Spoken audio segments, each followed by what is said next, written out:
আসসালামু আলাইকুম। চলে আসলাম নতুন আরেকটি ভিডিও নিয়ে। তো আজকে গরুর মাংস রান্না করব।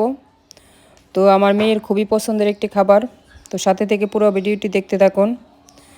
তো আমার মেয়ে কালকে থেকে শুরু করছে যে আগামীকালকে কি রান্না করবে। তো আমি বলছিলাম মাছ রান্না করব, ডিম রান্না করব, ডাল রান্না করব। তো সে বলতেছে যে না, আমাকে একটু গরুর মাংস রান্না করে দাও।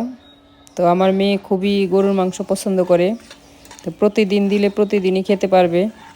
তো আমি এমনিতে মজা করে বলেছিলাম যে কালকে ওগুলো দিয়ে খেতে হবে। তো যাই হোক, তো আমি সকালবেলা ঘুম থেকে উঠেই এই মাংসটা ফ্রিজ থেকে বের করে নিয়েছি। তো আমি যে মাংসটা বের করে নিয়েছি, তো আমার মেয়ে দেখতে পায় নাই, পরে দেখতে পেরেছে।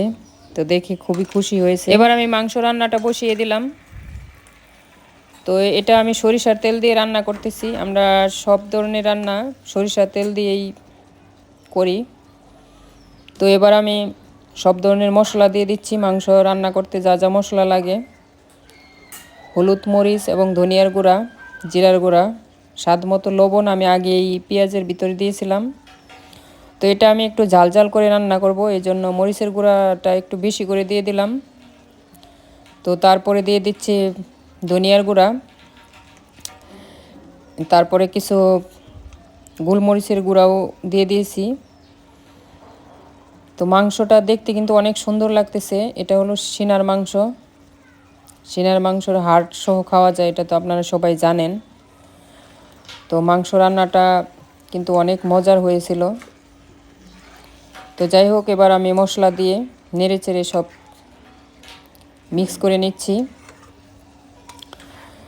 তো মাংসের ভিতরে যে পানি উঠে, ওই পানি দিয়ে আমি মূলত মাংসটা কষিয়ে নিব। এ তো দেখতে পাচ্ছেন কষানো হয়ে গেছে। তো দেখতে কিন্তু অনেক সুন্দর লাগতেছে। দেখতে যেরকম সুন্দর দেখাচ্ছে, ওইরকম খেতেও মজা হয়েছিল। মাংসটা কষানো হয়ে গেছে। এবার আমি পরিমাণ মতো গরম পানি দিয়ে দিয়েছি। তো ভিডিওটি কেমন লাগলো কমেন্ট করে জানাবেন, আর ভালো লাগলে লাইক শেয়ার করে দেবেন, আর পেজটি ফলো দিয়ে রাখবেন, আর ইউটিউব থেকে দেখলে চ্যানেলটি সাবস্ক্রাইব করে নেবেন। আজকের মতো বিদায় নিচ্ছি। সবাই ভালো থাকবেন, সুস্থ থাকবেন। আল্লাহ হাফেজ।